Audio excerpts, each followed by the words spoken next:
Hello friends, எல்லோரும் எப்படி இருக்கீங்க? நல்லா இருக்கீங்க நினைக்கிறேன். ஸோ பாப்பா வந்து இன்றைக்கி வந்து பாஸ்தா கேட்டிருந்தா, அதனால் வந்து பாஸ்தா பண்ணிகிட்ருக்கேன். 2-3 நாளாக ஃபீவர் இருந்து இப்போ தான் கொஞ்சம் சரியாயிட்டு சாப்பிட கேட்டிருக்கா. அதனால் வந்து கண்டிப்பாக செஞ்சு கொடுக்கணும்னு கொடுத்துட்ருக்கேன். ஸோ பாஸ்தாக்கு வந்து ஒரு 2 வெங்காயம் வந்து நல்லா எண்ணெயில் வந்து ஃப்ரை பண்ணிகிட்ருக்கோம்.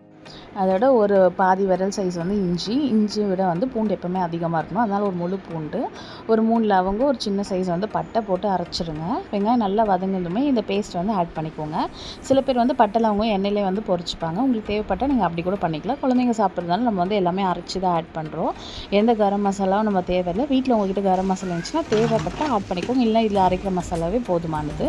2 வெங்காயத்துக்கு 2 பெரிய தக்காளி வந்து எடுத்திருக்கேன். நான் எந்த டொமேட்டோ சாஸும் இன்றைக்கி சேர்க்க போகிறது கிடையாது. அதனால் வந்து தக்காளி நல்லா பழுத்த தக்காளி எடுத்துகிட்டு அதில் இஞ்சி பூண்டு வந்து ஃப்ரை பண்ண உடனே வெள்ளை மிளகாய் ஒரு 2 ஸ்பூன் இல்லை 1.5 ஸ்பூன் போல் ஆட் பண்ணிவிட்டு தக்காளி வந்து இந்த மாதிரி ஆட் பண்ணி கொஞ்சம் சால்ட் போட்டு நல்லா ஃப்ரை பண்ணிக்கோங்க. அந்த சைட் பார்த்திங்கன்னா பாஸ்தாக்கு வந்து தண்ணி வந்து பாயில் ஆகிட்டுருக்கு. அதாவது வந்து இங்கே தக்காளி போடுற டைமில் கூட தண்ணி வந்து கொதிக்க சைடில் வச்சுருங்க. அதுக்குள்ளே வந்து தக்காளி வதங்கிறதுக்குள்ள தண்ணி கொதிச்சிரும். பாஸ்தா வதங்கிறது வந்து ஒரு 2லேருந்து 3 நிமிஷத்தில் பாஸ்தா வெந்துடும்.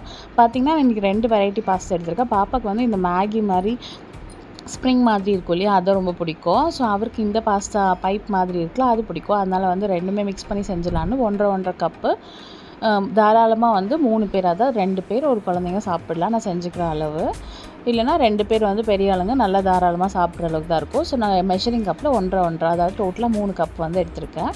ஸோ வந்து ஆட் பண்ணும்போது நம்ம வந்து கொஞ்சமாக வந்து கல் உப்பு, கொஞ்சமாக எண்ணெய் வந்து ஆட் பண்ணியிருக்கோம். பாஸ்தா வந்து ஒட்டாமல் வரதுக்கு. எப்போவுமே நம்ம பாஸ்தா இல்லை ஒயிட் நூடுல்ஸ் செய்யும் போது இருக்கணும். பாஸ்தா வந்து ஆல்மோஸ்ட் 95% வெந்து 95 to 99% வந்து வெந்த அப்புறமாவே நம்ம எடுத்துக்கலாம். நம்ம வந்து இந்த மாதிரி வதங்கி ஆல்மோஸ்ட் தக்காளி காய்கறி போடும்போது வந்து கரெக்டாக தண்ணி கொதிக்க வச்சா கரெக்டாக இருக்கும்.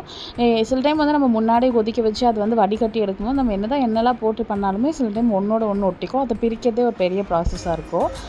அதுக்கப்புறம் வந்து பாப்பாவுக்கு வந்து லைட்டாக எண்ணெய் ஊற்றி முட்டையை போட்டு ஸ்க்ரேம்பிள் பண்ணி எடுத்துகிட்டேன். ஏன்னா காரம் ஆல்ரெடி கொஞ்சம் இருந்துச்சு. ஸோ நமக்கு வந்து கொஞ்சம் சால்ட்டு, கொஞ்சம் பெப்பர், கருவேப்பிலை, முட்டையை உடச்சி போட்டுட்டு உடனே, அதாவது முட்டை உடச்சி போட்ட உடனே வந்து நீங்கள் வந்து பாஸ்தா போட்டுருணும். அப்போ தான் வந்து பாஸ்தாவோட முட்டை நல்லா கோட் ஆகும்.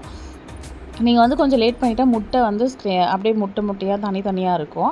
ஸோ அப்படி உங்களுக்கு பிடிச்சிச்சுன்னா நீங்கள் அப்படி பண்ணலாம். எங்களுக்கு வந்து இப்படி தான் முட்டை நல்லா கோட்டாக இருந்தால் தான் பிடிக்கும். அதனால் வந்து இப்படி பண்ணியிருக்கேன். பாஸ்தா கொஞ்சம் அதிகமாக இருக்கிறதுனால திருப்பி கொஞ்சம் நடுவில் கொஞ்சம் பார்ட்டிஷன் பண்ணி லைட்டாக வந்து முட்டை போட்டு கொஞ்சம் சால்ட் தேவையான அளவு போட்டு நல்லா ஹை ஃப்ளேமில் இந்த மாதிரி தனியாக நீங்கள் ரோஸ்ட் பண்ணால் ரொம்ப சூப்பராக இருக்கும்.